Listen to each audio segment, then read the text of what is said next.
യാക്കോബിന്റെ ലേഖനം 1-ാം അധ്യായം 12-13 തിരുവചനം. പരീക്ഷ സഹിക്കുന്ന മനുഷ്യൻ ഭാഗ്യവാൻ, അവൻ കൊള്ളാവുന്നവനായി തെളിഞ്ഞ ശേഷം കർത്താവ് തന്നെ സ്നേഹിക്കുന്നവർക്ക് വാഗ്ദത്തം ചെയ്ത ജീവകിരീടം പ്രാപിക്കും. പരീക്ഷിക്കപ്പെടുമ്പോൾ ഞാൻ ദൈവത്താൽ പരീക്ഷിക്കപ്പെടുന്നു എന്ന് ആരും പറയരുത്. ദൈവം ദോഷങ്ങളാൽ പരീക്ഷിക്കാത്തവൻ ആകുന്നു. താൻ ആരെയും പരീക്ഷിക്കുന്നതുമില്ല. ഓരോരുത്തൻ പരീക്ഷിക്കപ്പെടുന്നത് സ്വന്തം മോഹത്താൽ ആകർഷിച്ച് വശീകരിക്കപ്പെടുകയാൽ ആകുന്നു. പരീക്ഷ സഹിക്കുന്ന മനുഷ്യൻ അനുഗ്രഹീതനാകുന്നു. അവൻ കൊള്ളാവുന്നവനായി തെളിഞ്ഞ ശേഷം കർത്താവ് തന്നെ സ്നേഹിക്കുന്നവർക്ക് വാഗ്ദത്തം ചെയ്ത ജീവകിരീടത്തെ അവൻ പ്രാപിക്കുന്നു. എൻ്റെ ചോദ്യം ഇന്ന് ഈ മീറ്റിങ്ങിൽ അകത്തും പുറത്തുമായിരിക്കുന്ന പ്രിയപ്പെട്ടവരോട്, ഈ പരീക്ഷണങ്ങൾ നല്ലതാണോ? പരീക്ഷകളിലൂടെ എക്സാം ആകുമ്പം പേടിയുണ്ടോ? അധ്യാപകരോട് ചോദിക്കുന്നു, ഇവിടെ ഇരിക്കുന്നവരോട് ചോദിക്കുന്നു. പരീക്ഷ വരുമ്പോൾ എല്ലാവർക്കും ഒരു പേടിയുണ്ട്. പരീക്ഷ വരുമ്പോൾ എല്ലാവർക്കും ഒരു ടെൻഷനുണ്ട്. പരീക്ഷ വരുമ്പോൾ ഒരു ടെൻഷനും ഇല്ലാത്തത് ഒറ്റ ഒരാൾക്കേ ഉള്ളൂ. ഭാവിയെക്കുറിച്ച്, ജീവിതത്തെക്കുറിച്ച് യാതൊരു ബോധവും ഇല്ലാത്തവന് ഒരു ടെൻഷനും ഇല്ല. Praise God. പക്ഷേ ഭാവിയെക്കുറിച്ച്, ജീവിതത്തെക്കുറിച്ച്, നാളെക്കുറിച്ച് ഒരു ബോധ്യവും ഒരു കാഴ്ചപ്പാടും ഒരാഗ്രഹവും ജീവിക്കണമെന്നുള്ളൊരു താല്പര്യമൊക്കെ ഉള്ളവർക്ക് ഈ പരീക്ഷകൾ എപ്പോഴും ടെൻഷനാണ്. Praise God. ഇവിടെ വേദപുസ്തകം നമുക്ക് തരുന്ന ഒരു ഭയങ്കര ഉറപ്പ്, പരീക്ഷ സഹിക്കുന്ന മനുഷ്യൻ അനുഗ്രഹിക്കപ്പെട്ടവനെന്നാണ്. അവൻ കൊള്ളാവുന്നവനായി തെളിഞ്ഞ ശേഷം കർത്താവ് തന്നെ സ്നേഹിക്കുന്നവർക്കുള്ള വാഗ്ദത്തം ചെയ്ത കിരീടത്തെ അവൻ പ്രാപിക്കും എന്നതാണ്. ഒരു വാക്യം കൂടെ ഞാൻ വായിക്കാൻ ഇഷ്ടപ്പെടുന്നു. അത് 1 കൊരിന്ത്യർക്കെഴുതിയ ലേഖനം 10-ാം അധ്യായം 13-ാമത്തെ വാക്യമാണ്. മനുഷ്യർക്ക് നടപ്പല്ലാത്ത പരീക്ഷ നിങ്ങൾക്ക് നേരിട്ടിട്ടില്ല. ദൈവം വിശ്വസ്തൻ. നിങ്ങൾക്ക് കഴിയുന്നതിന് മീതെ പരീക്ഷ നേരിടാൻ സമ്മതിക്കാതെ നിങ്ങൾക്ക് സഹിക്കാൻ കഴിയേണ്ടതിന് പോക്കുവഴിയും ഉണ്ടാക്കും. മനുഷ്യർക്ക് നടപ്പല്ലാത്ത പരീക്ഷ നിങ്ങൾക്ക് നേരിട്ടിട്ടില്ല. നിങ്ങൾ പഠിക്കാത്ത, നിങ്ങൾ കേട്ടിട്ടില്ലാത്ത, നിങ്ങൾ അറ്റൻഡ് ചെയ്തിട്ടില്ലാത്ത ക്ലാസ്സിനകത്തെ ക്വസ്റ്റ്യൻ പേപ്പർ അല്ലാത്തത് നിങ്ങൾക്ക് വരത്തില്ല. 10-ാം ക്ലാസ്സിൽ പഠിച്ചവൻ മാത്രം 10-ാം ക്ലാസ്സിൻ്റെ പരീക്ഷ എഴുതിയാൽ മതി. ആരും മിണ്ടുന്നില്ല. 7-ാം ക്ലാസ്സിൽ പഠിക്കുന്നവന് 9-ാം ക്ലാസ്സിൻ്റെ പരീക്ഷ എഴുതണ്ട. 10-ാം ക്ലാസ്സിൽ പഠിക്കുന്നവൻ ഒരിക്കലും +2ൻ്റെ എക്സാം എഴുതണ്ട. നീ ഇപ്പോൾ ആയിരിക്കുന്ന ക്ലാസ്സിൽ നിനക്ക് ട്രെയിനിങ് കിട്ടിയതിനകത്തെ ക്വസ്റ്റ്യൻ പേപ്പർ മാത്രമേ നിന്റെ മുമ്പിൽ വരത്തുള്ളൂ. അതുകൊണ്ട് ദൈവം പറയുന്നു, നിങ്ങൾക്ക് നടപ്പല്ലാത്ത, നിങ്ങൾക്ക് കൈകാര്യം ചെയ്യാൻ മേലാത്ത ഒരു പരീക്ഷയും നിങ്ങൾക്ക് ഇതുവരെ നേരിട്ടിട്ടില്ല.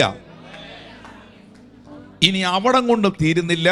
അടുത്ത വാക്ക് എനിക്ക് ഇംഗ്ലീഷിൽ എഴുതിയിരിക്കുന്നതാണ് കുറച്ചുകൂടെ പറയാൻ, നമ്മുടെ ഭാഷയിൽ പറഞ്ഞാൽ ഒരു പഞ്ചുള്ളത്. God is faithful. ദൈവം വിശ്വസ്തൻ. ഇന്ന് ഈ ശുശ്രൂഷയിൽ ഇതിനകത്തും പുറത്തും പങ്കെടുക്കുന്ന എത്ര ദൈവമക്കൾക്ക് പറയാൻ കഴിയും, ഞാൻ പലതിനെയും നേരിടുന്നുണ്ട്, പല പരീക്ഷകളിലൂടെ കടന്നു പോകുന്നുണ്ട്, പല പരീക്ഷണങ്ങളും ജീവിതത്തിൽ ഉണ്ടാകുന്നുണ്ട്. പക്ഷേ ഇതിൻ്റെ എല്ലാ മധ്യയിലും my God is faithful to me. ഓ റാബ ശാംബറ കാറ്റാ പ്രകാശസ്മാനാഥൽ.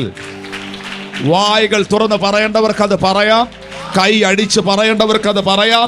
ദൈവം വിശ്വസ്തൻ. എനിക്ക് കൈകാര്യം ചെയ്യാൻ കഴിയാത്ത വിഷയങ്ങളുടെ നടുവിലൂടെ ഞാൻ കടന്നു പോയപ്പോഴും ദൈവം എനിക്ക് വിശ്വസ്തൻ. എനിക്ക് കൈകാര്യം ചെയ്യുവാൻ കഴിയുന്ന കാര്യത്തിലൂടെ ഞാൻ പോയപ്പോഴും ദൈവം എനിക്ക് വിശ്വസ്തൻ. മനുഷ്യർ മുഴുവൻ എനിക്ക് എതിരായപ്പോഴും ദൈവം എനിക്ക് വിശ്വസ്തൻ. ലോകം മുഴുവൻ എതിർ നിന്നപ്പോഴും ദൈവം എനിക്ക് വിശ്വസ്തൻ. അസൂയാലുക്കളും പകയന്മാരും ശത്രുക്കളും എനിക്കെതിരെ എഴുന്നേറ്റപ്പോഴും എൻ്റെ പിതാവ് എനിക്ക് വിശ്വസ്തൻ. അപ്പാ, you are faithful to me. You are faithful to my house. You are faithful to my children. You are faithful to my ministry. You are faithful to my family. You are faithful to my church. You are faithful, Lord. You are faithful, Lord.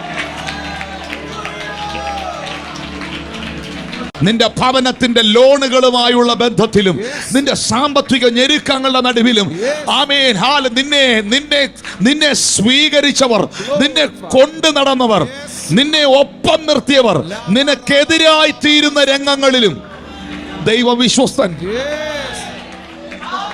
ദൈവം വിശ്വസ്തൻ. ഇത് ചിലരോടുള്ള ദൂതാണ്. ഒപ്പം നിന്നവർ, നിന്നെ സ്നേഹിച്ചവർ, കൂടെ നിന്നവർ, ആത്മീയരെന്ന് പറയുന്നവർ പോലും ഇന്ന് നിനക്ക് വിരോധമായി നിൽക്കുമ്പോഴും നിന്നോട് കർത്താവിന് പറയാനുണ്ട്, ദൈവം നിനക്ക് വിശ്വസ്തനാണ്. നിങ്ങൾക്ക് കഴിയുന്നതിന് മീതെ പരീക്ഷ നേരിടാൻ സമ്മതിക്കാതെ നിങ്ങൾക്കത് സഹിക്കാൻ കഴിയേണ്ടതിന് പരീക്ഷയോട് കൂടെ പോക്കുവഴി ഉണ്ടാക്കും. പോക്കുവഴി ഉണ്ടാക്കും. എന്തൊക്കെയോ കുരുങ്ങിക്കിടക്കുന്ന, എത്ര കൈകാര്യം ചെയ്യാൻ ശ്രമിച്ചിട്ടും അത് കൈകാര്യം ചെയ്യാൻ പറ്റാത്ത നിലകളിലുള്ള വിഷയങ്ങൾ കണ്ടിട്ട് വന്നിരിക്കുന്ന പ്രിയ കുടുംബത്തോട്, സഹോദരനോട്, സഹോദരിയോട് പരിശുദ്ധാത്മ പറയുന്നു, നിന്റെ മുമ്പിൽ പോക്കുവഴി ദൈവം ഉണ്ടാക്കും.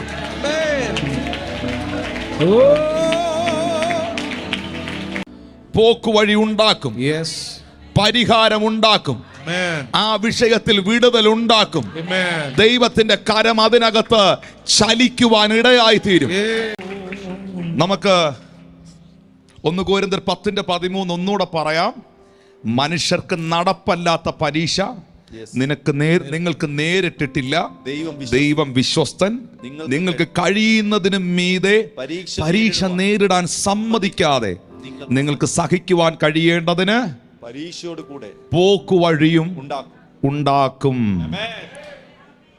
ഇത് ഭയങ്കരമായിട്ട് ക്ലിയർ ആകുന്ന, ഇത് നമ്മുടെ മുമ്പിൽ ദൈവം ഈ പറഞ്ഞത് സത്യമാണെന്ന് തെളിയിക്കുന്ന ഒരു സംഭവത്തിലേക്ക് നിങ്ങളെ കൊണ്ടുപോവാണ്. ഉൽപ്പത്തി 22, ഉൽപ്പത്തി പുസ്തകം 22 1 മുതൽ 3 വരെയുള്ള വാക്യങ്ങൾ പ്രാരംഭത്തിൽ വായിക്കണം. അതിന്റെ ശേഷം ദൈവം അബ്രഹാമിനെ പരീക്ഷിച്ചത് എങ്ങനെയെന്നാൽ, അബ്രഹാമേ എന്ന് വിളിച്ചതിന് ഞാനിതാ എന്ന് അവൻ പറഞ്ഞു. അപ്പോൾ അവൻ, നിന്റെ മകനെ, നീ സ്നേഹിക്കുന്ന നിന്റെ ഏകജാതനായ ഇസഹാക്കിനെ തന്നെ കൂട്ടിക്കൊണ്ട് മോറിയാദേശത്ത് ചെന്ന് അവിടെ ഞാൻ നിന്നോട് കൽപ്പിക്കുന്ന ഒരു മലയിൽ അവനെ ഹോമയാഗം കഴിക്ക എന്ന് അരുളി ചെയ്തു. അബ്രഹാം അധികാലത്ത് എഴുന്നേറ്റ് കഴുതയ്ക്ക് കോപ്പിട്ട് കെട്ടി ബാലിക്കാരിൽ 2 പേരെയും തൻ്റെ മകൻ ഇസഹാക്കിനെ കൂട്ടി ഹോമയാഗത്തിന് വിറക് കീറി എടുത്തും കൊണ്ട് പുറപ്പെട്ടു. ദൈവം തന്നോട് കൽപ്പിച്ച സ്ഥലത്തേക്ക് പോയി. 6 മുതൽ അബ്രഹാം ഹോമയാഗത്തിനുള്ള വിറകെടുത്ത് തന്റെ മകനായ ഇസഹാക്കിന്റെ ചുമലിൽ വെച്ചു. തീയും കത്തിയും താൻ എടുത്തു. ഇരുവരും ഒന്നിച്ച് നടന്നു. അപ്പോൾ ഇസഹാക്ക് തന്റെ അപ്പനായ അബ്രഹാമിനോട്, അപ്പാ എന്ന് പറഞ്ഞതിന് അവൻ, എന്താകുന്നു മകനെ എന്ന് പറഞ്ഞു. തീയും വിറകുമുണ്ട്, എന്നാൽ ഹോമയാഗത്തിന് ആട്ടിൻകുട്ടി എവിടെ എന്ന് അവൻ ചോദിച്ചു. ദൈവം തനിക്ക് ഹോമയാഗത്തിന് ഒരാട്ടിൻകുട്ടിയെ നോക്കിക്കൊള്ളൂ മകനെ എന്ന് അബ്രഹാം പറഞ്ഞു. അടുത്തിരിക്കുന്ന കൈ കൊടുത്ത് പറയുക, നിന്റെ കാര്യം ദൈവം നോക്കിക്കോളും. ഹല്ലേലൂയ. പരീക്ഷ, മനുഷ്യർക്ക് നടപ്പല്ലാത്ത പരീക്ഷ നിങ്ങൾക്ക് നേരിട്ടിട്ടില്ല. ദൈവം വിശ്വസ്തൻ. നിങ്ങൾക്ക് കഴിയുന്നതിന് മീതെ പരീക്ഷ നേരിടാൻ സമ്മതിക്കാതെ നിങ്ങൾക്ക് സഹിക്കാൻ കഴിയേണ്ടതിന് പോക്കുവഴി ഉണ്ടാക്കും എന്നുള്ളതിൻ്റെ ഒന്നാമത്തെ തെളിവ് ഇപ്പോൾ വായിച്ച്. ഇപ്പോൾ ഈ പരീക്ഷ എഴുതുന്ന ആളുടെ പേര്, എക്സാമിനേഷൻ്റെ ഹോൾ ടിക്കറ്റ് കിട്ടിയിരിക്കുന്ന ആളുടെ പേര് അബ്രഹാം എന്നാണ്. ജീവിതത്തിൽ ഏതെങ്കിലും ഒരു പരീക്ഷ ദൈവം നിങ്ങളെ കൊണ്ട് എഴുതിപ്പിക്കുമ്പം പ്രത്യേക ശ്രദ്ധയ്ക്ക്, നിങ്ങൾ ആ പരീക്ഷ എഴുതാൻ തയ്യാറായില്ലെങ്കിൽ നിങ്ങൾക്ക് വീണ്ടും ആ ക്ലാസ്സിൽ തുടരേണ്ടി വരും. ആരും മിണ്ടുന്നില്ല. പഴയ ക്ലാസ്സിൽ തന്നെ വീണ്ടും തുടരേണ്ടി വരും. പഴയ ക്വസ്റ്റ്യൻ പേപ്പർ തന്നെ വീണ്ടും വന്നുകൊണ്ടിരിക്കും. ഈ പലതിലും ജയിക്കാൻ പറ്റാത്തവരുണ്ട്, ഇതിനകത്ത് തോറ്റു കിടക്കുന്നവരുണ്ട്. അതേ ക്വസ്റ്റ്യൻ പേപ്പർ തന്നെ അവർ പിന്നെ എഴുതിക്കൊണ്ടിരിക്കുക. എന്ന് ആ ക്വസ്റ്റ്യൻ പേപ്പർ നീ എഴുതി അങ്ങ് ജയിക്കുന്നോ, പിന്നെ നിന്റെ മുമ്പിൽ ആ ക്വസ്റ്റ്യൻ പേപ്പർ ഇല്ല. 10ാം ക്ലാസ്സിൽ ഇരുന്ന് പരീക്ഷ എഴുതുന്നവന്റെ മുമ്പിൽ 8ാം ക്ലാസ്സുകാരന്റെ ചോദ്യപേപ്പർ ഇല്ല. കാരണം അവൻ അത് കഴിഞ്ഞേച്ചാ കയറി വന്നേ. ഹല്ലേലൂയ. അബ്രഹാമിന്റെ മുമ്പിൽ ദൈവം ഇട്ടത് മറ്റാരുടെയും മുൻപിൽ ഇടാത്ത ഒരു ക്വസ്റ്റ്യൻ പേപ്പറാണ്. താൻ ഏറ്റവും സ്നേഹിക്കുന്ന തൻ്റെ മകനെ യാഗം കഴിക്കുവാൻ 25 വർഷം കാത്തിരുന്ന് ലഭിച്ച പുത്രനാണ്.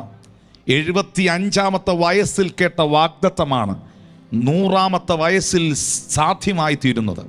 പ്രിയപ്പെട്ടവരെ, 75 വർഷത്തോളം കാത്തിരുന്നു ലഭിച്ച ഈ അനുഗ്രഹത്തെ, ഈ നന്മയെ അബ്രഹാമിന് നഷ്ടപ്പെടാൻ പോവുകയാണ്. താൻ ഓമനിച്ച് വളർത്തിയ മകനാണ്, തൻ്റെ ഏറ്റവും സ്നേഹനിധിയായ പുത്രനാണ്, വാഗ്ദത്ത സന്തതിയാണ്. ഈ വാഗ്ദത്ത സന്തതിയും കൊണ്ട് മോറിയ മലയിലേക്ക് അബ്രഹാം പോകുന്നു. അവിടെ അബ്രഹാം ഒരു കാര്യം ആ പരീക്ഷയിൽ, ആ എക്സാമിൽ തെളിയിക്കുകയാണ്. ദൈവം ചോദിച്ച ചോദ്യം, you love me more than your sun, more than anything, you love me, നീ എന്നെ സ്നേഹിക്കുന്നുണ്ടോ? യെസ് ഓർ നോ കോളത്തിൽ ടിക്ക് ചെയ്യാം. അബ്രഹാം യെസ്സിനകത്ത് ടിക്ക് ചെയ്തു. യെസ്സിനകത്ത് ടിക്ക് ചെയ്തപ്പോൾ ദൈവം പറഞ്ഞു, എന്നാൽ മോനെ കൊണ്ടുവരാൻ പറഞ്ഞു. ഹല്ലേലൂയ. സാറായോട് ചോദിച്ചില്ല. സാറായോട് ചോദിച്ചാൽ സാറ സിസ്റ്റർ കൊടുക്കത്തില്ല. കാരണം ഒരു കാരണവശാലും കൊടുക്കുകയില്ല. സാറ വർഷങ്ങളായി കാത്തിരുന്ന് ലഭിച്ചതാണ്, നൊന്ത് പ്രസവിച്ചതാണ്. ഇസ്മായിലിനെ, ആഹാറിനെയൊക്കെ കണ്ട് മനസ്സ് മടുത്ത് നിരാശപ്പെട്ടിരുന്നപ്പോൾ ദൈവം കൊടുത്ത മറുപടിയാണ്. ഒരു കാരണവശാലും സാറ സമ്മതിക്കത്തില്ല. ഇവിടെ ഞാൻ നിൽക്കുമ്പോൾ പരിശുദ്ധാത്മാവ് എന്നെ ഒരു കാര്യം വ്യക്തമായി അറിയിക്കുകയാണ്. അബ്രഹാം ഇപ്പോൾ മോറിയായിലേക്ക് പോകാൻ പോകുന്നത് ആരാധന കഴിക്കാൻ വേണ്ടിയാണ്, ദൈവത്തെ പ്രസാദിപ്പിക്കാൻ വേണ്ടിയാണ്, ദൈവത്തിന് കൊടുക്കുവാൻ വേണ്ടിയാണ്. എന്നാൽ തൻ്റെ ഭവനത്തിനകത്ത് നിൽക്കുന്ന പ്രധാനപ്പെട്ട ആൾക്കാരുടെ പെർമിഷൻ അബ്രഹാം അതിനെ എടുക്കുന്നില്ല. ഇന്ന് കർത്താവ് നിന്നോട് പറയുന്നു, ആരാധനയുടെ വിഷയത്തിൽ, ദൈവത്തോടുള്ള ബന്ധത്തിൽ നിന്റെ കുടുംബാംഗങ്ങൾ പലരും നിനക്ക് അനുകൂലമല്ലെങ്കിലും ഈ വിഷയത്തിൽ നിനക്കാരുടെയും പെർമിഷൻ വേണ്ട. വീണ്ടും പറയുന്നു, ഇത് നീയും നിന്റെ ദൈവവുമായിട്ടുള്ള ബന്ധമാണ്. ഇത് നീയും നിന്റെ ദൈവവുമായിട്ടുള്ള ഉടമ്പടിയാണ്. ഇത് നീയും നിന്റെ കർത്താവുമായിട്ടുള്ള കവനന്റാണ്. അബ്രഹാം ഇസഹാക്കിനെയും കൊണ്ട് മോറിയ മലയിലേക്ക് നടന്നു നീങ്ങുന്നു. ഇനി അടുത്തൊരു കേസ് ഞാൻ പറയുന്നത്, ഇസഹാക്ക് അബ്രഹാമിനോട് ചോദിക്കുന്നു, അപ്പ വിറകും കത്തിയുമുണ്ട്, യാഗത്തിനുള്ള മൃഗം എവിടെയാണ്? കാരണം അപ്പൻ ആരാധിക്കുന്നത് ഏത് നിലകളിലാണെന്ന് 12 വയസ്സേ കൊച്ചനുള്ളെങ്കിലും അവൻ വർഷങ്ങളായിട്ട് ഇത് കണ്ടുകൊണ്ടിരിക്കുന്നതാണ്. അവൻ്റെ അപ്പൻ ആരാധിക്കുന്നത് എങ്ങനെയാണ്, അവൻ അപ്പൻ പ്രാർത്ഥനയ്ക്ക് പോകുമ്പോൾ കയ്യിൽ എന്തൊക്കെ കാണും, അവൻ അപ്പൻ ആരാധനയ്ക്ക് പോകുമ്പോൾ എന്തൊക്കെ പക്കൽ കാണുമെന്ന് അപ്പനെ ശ്രദ്ധിച്ച മകൻ പറയുന്നു. അപ്പനെ നോക്കിയിട്ട് പറയുന്നു, അപ്പ ഇന്ന് യാഗത്തിന് ആടില്ലല്ലോ, ഇന്ന് യാഗത്തിന് യാഗമൃഗമില്ലല്ലോ. ഈ സമയത്ത് ഇസഹാക്കിന് അറിയാം, അബ്രഹാമിന് അറിയാം യാഗവസ്തു തൻ്റെ മകനാണെന്ന്. പക്ഷേ അവിടെയും അബ്രഹാം തൻ്റെ വാ കൊണ്ട് പറയുന്ന വാക്ക് ഭയങ്കര ശക്തമാണ്, മോനെ ദൈവം നോക്കിക്കോളും. അബ്രഹാം ഇസഹാക്കിനെ യാഗപീഠത്തിൻ്റെ മേൽ കിടത്തി.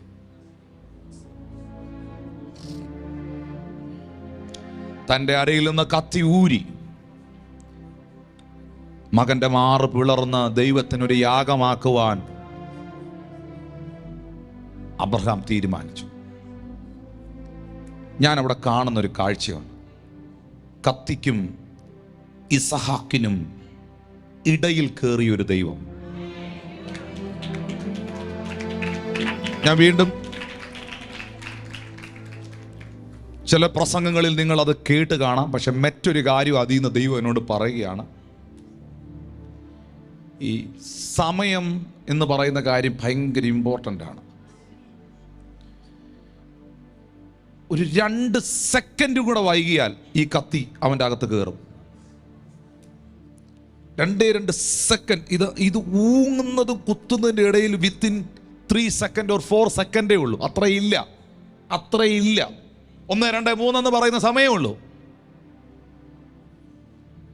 കത്തി ഊങ്ങി ഊക്കിൽ എന്നാലേ മാറ് പിളർന്ന് യാഗമാക്കാൻ പറ്റുള്ളൂ. ഇസഹാക്കിനെ യാഗമാക്കാൻ, കാരണം അബ്രഹാം അങ്ങനെ ഒത്തിരി ആടിനെയൊക്കെ പിളർന്ന ആളാ. യാഗമാക്കാൻ കൈ ഊങ്ങുമ്പോൾ ഇസഹാക്കിനും കത്തിക്കും ഇടയിൽ ദൈവം കയറിയിട്ട് പറഞ്ഞു, ബാലന്റെ മേൽ കൈവെക്കരുത്. ഇവിടെ ഒരു പ്രൊഫറ്റിക്കൽ വേർഡ് കയറി വരുന്നു. ടൈമിംഗ് തെറ്റുന്നില്ല. നിന്നോട് കർത്താവ് പറയുന്നു, സമയം കഴിഞ്ഞു പോയി എന്ന് നീ പറയുമ്പോൾ ദൈവം പറയുന്നു, സമയം കഴിഞ്ഞിട്ടില്ല, എൻ്റെ സമയം വരികയാണ്, എൻ്റെ സമയം വരികയാണ്, എൻ്റെ സമയം വരികയാണ്. നിന്നോടുള്ള ബന്ധത്തിൽ എൻ്റെ സമയം വരികയാണ്, നിന്നോടുള്ള ബന്ധത്തിൽ എൻ്റെ സമയം വരികയാണ്. പ്രിയപ്പെട്ടവരെ, വിശുദ്ധ ബൈബിൾ പറയുന്നു, ടൈമിംഗ് തെറ്റാതെ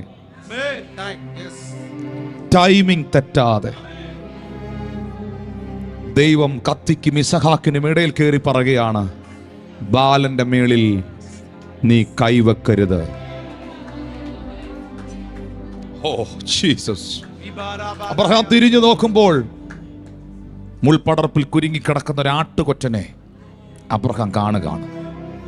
ആ പരീക്ഷ അബ്രഹാം എഴുതി പാസ്സായപ്പോൾ അബ്രഹാമിന് കിട്ടിയ ഡോക്ടറേറ്റ് ആണ് വിശ്വാസികളുടെ പിതാവ്. വിശ്വാസികളുടെ പിതാവ്. നിങ്ങൾക്ക് നടപ്പില്ലാത്ത പരീക്ഷ നേരിടുവാൻ ദൈവം അനുവദിക്കുകയില്ല. ദൈവം വിശ്വസ്തൻ. പരീക്ഷയോടുകൂടെ അവൻ പോക്കുവഴിയും ഉണ്ടാക്കും. ഇപ്പം നമ്മൾ ചോദിക്കുന്നൊരു ചോദ്യമുണ്ട്, എന്തുകൊണ്ടാണ്, എന്തിനായിട്ടായിരിക്കും ഇതൊക്കെ ദൈവം നമ്മുടെ ജീവിതത്തിൽ അനുവദിക്കുന്നത്? ഈ പരീക്ഷകൾ ദൈവം എന്തിനാ അനുവദിക്കുന്നത്? അതിനകത്ത് എന്തെങ്കിലും പർപ്പസ് ഉണ്ടോ, എന്തെങ്കിലും പരിപാടി ഉണ്ടോ ദൈവത്തിന്? എനിക്ക് 10 കാര്യങ്ങൾ പറയാനുണ്ട്. ഒറ്റ കാര്യം പറഞ്ഞ് പ്രാർത്ഥിക്കാം. ഹോശേയയുടെ പ്രവചന പുസ്തകം 6-ാം അധ്യായം 1, 2, 3 വാക്യം. വരുവീൻ, നാം യഹോവയുടെ അടുക്കലേക്ക് ചെല്ലുക. അവൻ നമ്മെ കടിച്ചു കീറിയിരിക്കുന്നു, അവൻ സൗഖ്യമാക്കും. അവൻ നമ്മെ അടിച്ചിരിക്കുന്നു, അവൻ മുറിവ് കെട്ടും. 2 ദിവസം കഴിഞ്ഞിട്ട് അവൻ നമ്മെ ജീവിപ്പിക്കും. 3-ാം ദിവസം അവൻ നമ്മെ എഴുന്നേൽപ്പിക്കും. നാം അവന്റെ മുമ്പാകെ ജീവിക്കുകയും ചെയ്യും. നാം അറിഞ്ഞുകൊള്ളുക, യഹോവയെ അറിയുവാൻ നാം ഉത്സാഹിക്ക. അവന്റെ ഉദയം പ്രഭാതം പോലെ നിശ്ചയമുള്ളത്. അവൻ മഴ പോലെ, ഭൂമിയെ നനയ്ക്കുന്ന പിന്മഴ പോലെ തന്നെ നമ്മുടെ അടുക്കൽ വരും. വരുവിൻ, നാം യഹോവയുടെ അടുക്കലേക്ക് ചെല്ലുക. ഇതാരാ ചെയ്യേണ്ടേ? പറഞ്ഞത് ഞാനാ ചെയ്യേണ്ടേ. അവൻ നമ്മെ കടിച്ചു കീറിയിരിക്കുന്നു. പ്രവാചകൻ ആത്മാവി കാണുക, എന്നാൽ അവൻ നമ്മെ സൗഖ്യമാക്കും. ഇനി ഞാൻ അതിനകത്ത് ഓരോരോ വാക്കുകൾ പറയുകയാണേ. നമ്മൾ ചെയ്യേണ്ട പാർട്ട് എന്നാ? ഈ മുറിവുമായിട്ട്, ഈ വേദനയുമായിട്ട് ആരടുക്കലേക്ക് വരിക? കർത്താവിൻ്റെ അടുക്കലേക്ക് വരിക. അങ്ങനൊരു സ്റ്റെപ്പ് നിങ്ങൾ എടുക്കണം. ഏത് സാഹചര്യമാണെങ്കിലും, ഏത് പ്രതിസന്ധി ആണെങ്കിലും, എൻ്റെ വിഷയത്തിൻ്റെ പരിഹാരം എൻ്റെ ദൈവത്തിൻ്റെ സന്നിധിയിലുണ്ട് എന്ന ഉറപ്പ് നിങ്ങൾക്കുണ്ടാകണം. യഹോവയുടെ അടുക്കലേക്ക് വരിക. ഇനി 7 കാര്യങ്ങൾ ഞാൻ പറയാം. അത് 7 ആ വാക്യങ്ങളിൽ 1, 2, 3 വാക്യങ്ങളിൽ ഉണ്ടോ എന്ന് നിങ്ങൾ നോക്കിക്കോണം. 1, അവൻ സൗഖ്യമാക്കും. 2, അവൻ മുറിവ് കെട്ടും. 3, അവൻ നമ്മെ ജീവിപ്പിക്കും. 4, അവൻ നമ്മെ എഴുന്നേൽപ്പിക്കും. 5, അവൻ്റെ മുൻപാകെ നാം ജീവിക്കും. 6, അവൻ മഴ പോലെ, ഭൂമിയെ നനയ്ക്കുന്ന മഴ പോലെ നമ്മെ നനയ്ക്കും. 7, പിന്മഴ പോലെ നമ്മുടെ അടുക്കൽ വരും. 7 കാര്യങ്ങൾ കണ്ടോ? ഈ 7 കാര്യവും ഞാനാണോ ചെയ്ത? ദൈവമാണോ? അവൻ സൗഖ്യമാക്കും, അവൻ മുറിവ് കെട്ടും, അവൻ ജീവിപ്പിക്കും, അവൻ നമ്മെ എഴുന്നേൽപ്പിക്കും, അവൻ്റെ മുൻഭാഗം നാം ജീവിക്കും. അവൻ മഴ പോലെ എന്നെ നനയ്ക്കും, പിന്മഴ പോലെ എൻ്റെ അടുക്കൽ വരും. ഈ 7 കാര്യങ്ങൾ ആരാ ചെയ്തേ? ദൈവം. ഞാൻ എന്നതാ ചെയ്തേ? ഇതാ നമ്മൾ ചിലരൊക്കെ പറയത്തില്ല, ഞാൻ ഒരു സ്റ്റെപ്പ് വെച്ചാൽ എൻ്റെ ദൈവം എനിക്ക് വേണ്ടി 7 സ്റ്റെപ്പ് വയ്ക്കുമെന്ന്. ഒന്ന് കൈയടിച്ച് കർത്താവിന്, ഞാൻ ഒരു സ്റ്റെപ്പ് വെച്ചാൽ എൻ്റെ കർത്താവ് എനിക്ക് വേണ്ടി 7 സ്റ്റെപ്പ് വയ്ക്കും. ഞാൻ ഒരു ചുവട് വെച്ചാൽ എൻ്റെ ദൈവത്തെ അറിയാൻ, എൻ്റെ കർത്താവിന് വേണ്ടി ജീവിക്കാൻ ഞാൻ ഒരു ചുവട് വെച്ചാൽ എൻ്റെ കർത്താവ് എനിക്ക് വേണ്ടി 7 ചുവടുകൾ വയ്ക്കും. പ്രിയപ്പെട്ടവരെ, ഒറ്റ കാര്യത്തിന് വേണ്ടിയാണ് ഈ കടിച്ചു കീറിയത്, ഒറ്റ കാര്യത്തിന് വേണ്ടിയാണ് ഈ മുറിവേറ്റത്, മറ്റൊന്നിനുമല്ല. നിങ്ങൾ അവനിലേക്ക് തിരിയാൻ വേണ്ടിയിട്ടാണ്. എല്ലാ പ്രതികൂലങ്ങളും പ്രതിസന്ധികളും ദൈവത്തിലേക്ക് തിരിയാനുള്ള ഒരു വിളിയാണ്. അതിനെ കറക്റ്റ് സമയത്ത് ഉപയോഗിച്ചോണം. പരാതിയും പറഞ്ഞ്, പരിഭവം പറഞ്ഞ്, നാട്ടുകാരെ ചീത്തയും പറഞ്ഞ്, വഴക്കുണ്ടാക്കി എൻ്റെ വിധിയാണല്ലോ എന്ന് കരുതി ആശ്വസിച്ച് ശപിച്ച് പ്രാഗിപ്പോകാനല്ല. ജീവിതത്തിൽ വെളിപ്പെടുന്ന ഓരോ പ്രതിസന്ധികളും, ഓരോ ട്രയൽസും, ഓരോ ട്രബിൾസും എനിക്ക് ദൈവത്തിലേക്ക് തിരിയാനുള്ള ഒരു സിഗ്നലാണ്. U understand me? നീ ദൈവത്തിലേക്ക് തിരിയുക, അവൻ നിന്നെ സൗഖ്യമാക്കും. ഇന്ന് ഇവിടെ ഇരിക്കുന്ന കുടുംബങ്ങളോട് കർത്താവ് പറയുന്നു, നീ എന്തിനെയൊക്കെ ഫേസ് ചെയ്യുന്നുണ്ടെങ്കിലും ഈ ദീനം മരണത്തിനായിട്ടല്ല. യേശു പറയുന്നത് ദൈവപുത്രൻ മഹത്വപ്പെടേണ്ടതിനാ. നമ്മൾ ഈ റോഡിൽ എൻ്റെ ഞാൻ ഇങ്ങനെയുള്ള ഉദാഹരണങ്ങളൊന്നും പറയുന്ന ആളല്ല, എപ്പോഴും കാണുന്ന ആളല്ല. ഞാൻ വെളിപ്പാട് കണ്ടുകൊണ്ട് പറയുക. നമ്മൾ ഈ റോഡിൻ്റെയൊക്കെ കുഴികൾക്കകത്തെ ചെളിവെള്ളം ഇങ്ങനെ കെട്ടിക്കിടക്കുന്ന, മഴ പെയ്ത് ഇങ്ങനെ ചെളിവെള്ളം മുഴുവൻ അഴുക്ക്, നമ്മളൊക്കെ കാലെടുത്ത് വയ്ക്കാൻ അറയ്ക്കും. പക്ഷെ ആ ചെളിവെള്ളത്തെ ഒന്ന് തൊടാതിരുന്നാൽ, ഒരു ദിവസം ആ വെള്ളത്തിനൊരു റെസ്റ്റ് കൊടുത്താൽ, അനക്കാതിരുന്നാൽ, ഒരു ദിവസം കഴിഞ്ഞ് നിങ്ങൾ വന്നൊന്ന് നോക്കിയാൽ അതിൻ്റെ മുകളിൽ ഇങ്ങനെ തെളിനീര് നിൽക്കുന്ന കാണാം, ചെളി താഴെ പോകുന്ന കാണാം. ചെളിവെള്ളത്തിനകത്തും ചേറ്റുവെള്ളത്തിനകത്തും ഒരു നീരുണ്ട്. ഇതിങ്ങനെ കലങ്ങി നിൽക്കുമ്പം കാണുകയില്ല. You understand me? റിലാക്സ്. ദൈവത്തിൻ്റെ സന്നിധിയിൽ നീ ഒന്ന് റിലാക്സ് ആയേ. I am professing over you. നീ ഒന്ന് റിലാക്സ് ആയി, വേവറിങ് എല്ലാം അവസാനിപ്പിച്ച്, ടെൻഷൻ എല്ലാം അവസാനിപ്പിച്ച്, ഒന്ന് പോയി ബൈബിളും ഒക്കെ ആയിട്ട് ഇരുന്നൊന്നൊന്ന് റിലാക്സ് ആയി. നിനക്ക് പലതും വെളിപ്പെട്ടു വരും.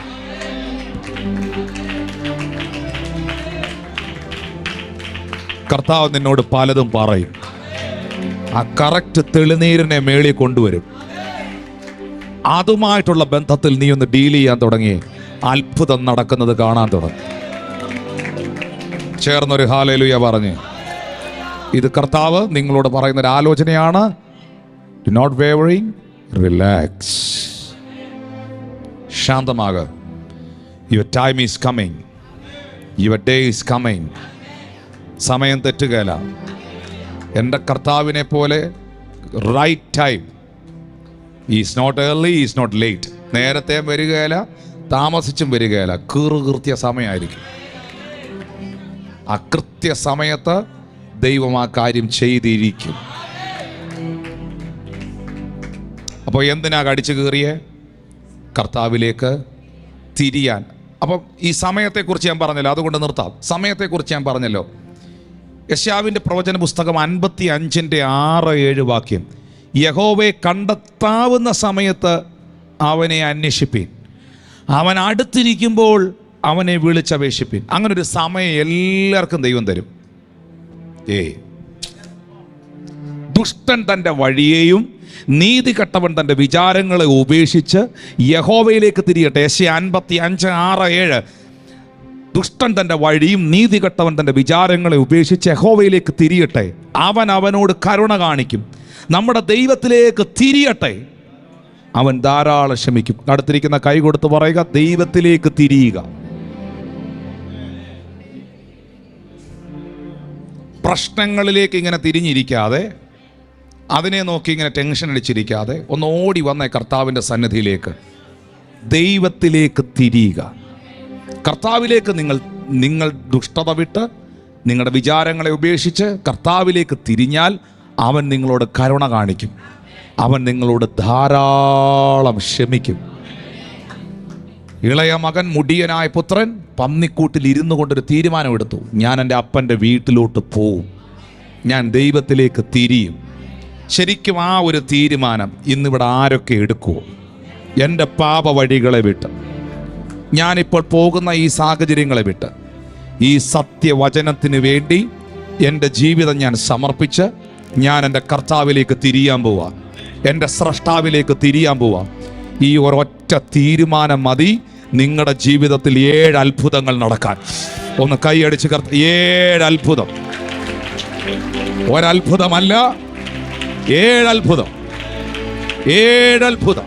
നിന്റെ ഭർത്താവ് ദൈവത്തിലേക്ക് തിരിയട്ടെ, നിന്റെ ഭാര്യ ദൈവത്തിലേക്ക് തിരിയട്ടെ, നിന്റെ മക്കൾ ദൈവത്തിലേക്ക് തിരിയട്ടെ, നിന്റെ കുടുംബാംഗങ്ങൾ ദൈവത്തിലേക്ക് തിരിയട്ടെ, നിന്റെ സഹോദരങ്ങൾ ദൈവത്തിലേക്ക് തിരിയട്ടെ, നിന്റെ സഹോദരിമാർ ദൈവത്തിലേക്ക് തിരിയട്ടെ.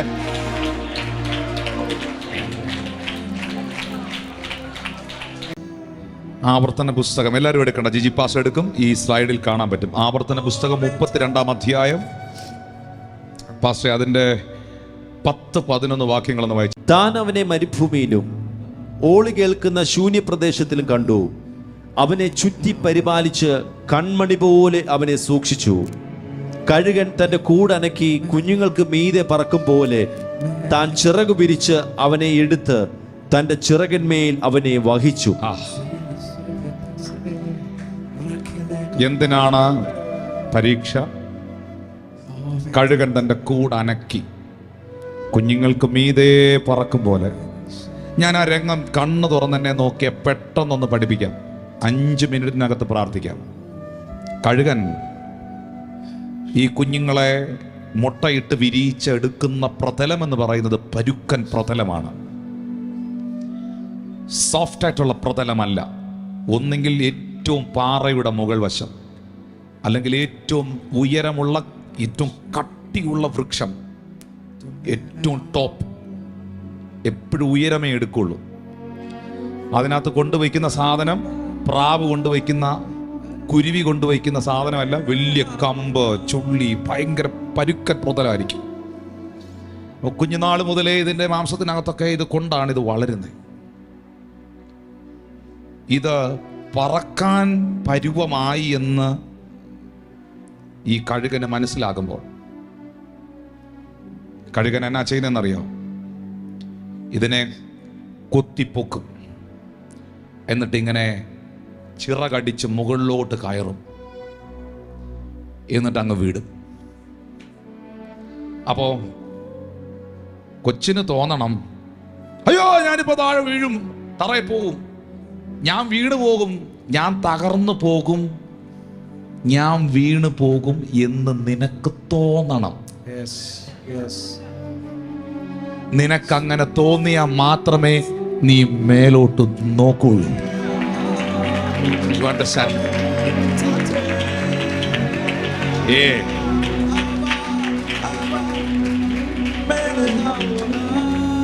നിനക്കങ്ങനെ ഒരു ഫീല് കിട്ടിയില്ല എന്നുണ്ടെങ്കിൽ നീ ഒരിക്കലും ഇതിനെ ആശ്രയിക്കുകയില്ല. നിനക്കങ്ങനെ ഒരു ഫീല് കിട്ടിയില്ല എന്നുണ്ടെങ്കിൽ നീ മൈൻഡ് പോലും ചെയ്യില്ല. നീ പറന്ന് നിന്റെ വഴിക്ക് പോകും. നീ അങ്ങനെ പറന്ന് നിന്റെ വഴിക്ക് പോകണ്ട. നിന്റെ സ്രഷ്ടാവ് മേളി നിപ്പുണ്ട്. ഇതാരോടുള്ള ദൂത. നീ ഭയങ്കര മിടുക്കനായിരിക്കും, നീ ഭയങ്കര ശക്തനായിരിക്കും, അങ്ങനൊന്നും നിനക്ക് പോകാൻ പറ്റുകയില്ല. എന്നിൽ ആശ്രയിക്കാതെ നിനക്ക് പറക്കാൻ കഴിയുകയില്ല. കുഞ്ഞിന് തോന്നണം വീഴുവെന്ന്, തീർന്നെന്ന് തോന്നണം. ആ ഫീല് നിനക്ക് വരണം. എന്നെ സഹായിക്കാൻ ആരും ഇല്ലെന്ന് നിനക്ക് തോന്നണം. എല്ലാം കഴിയുവാണെന്നുള്ള ചിന്ത നിന്റെ അകത്ത് വരണം. അങ്ങനെ വന്നാൽ മാത്രമേ ഈ ചിറകിന്റെ കരുത്തെന്താണെന്ന് നീ അറിയുള്ളൂ.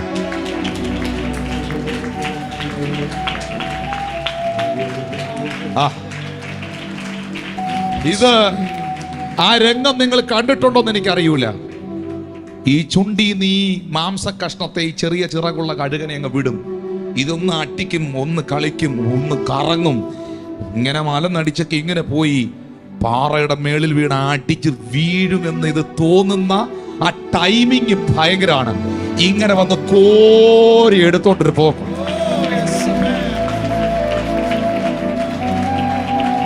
എത്ര പേര് ആ ടൈമിങ് ജീവിതത്തിൽ കണ്ടിട്ടുണ്ട്? എത്ര പേര് ആ ടൈമിങ് ജീവിതത്തിൽ കണ്ടിട്ടുണ്ട്?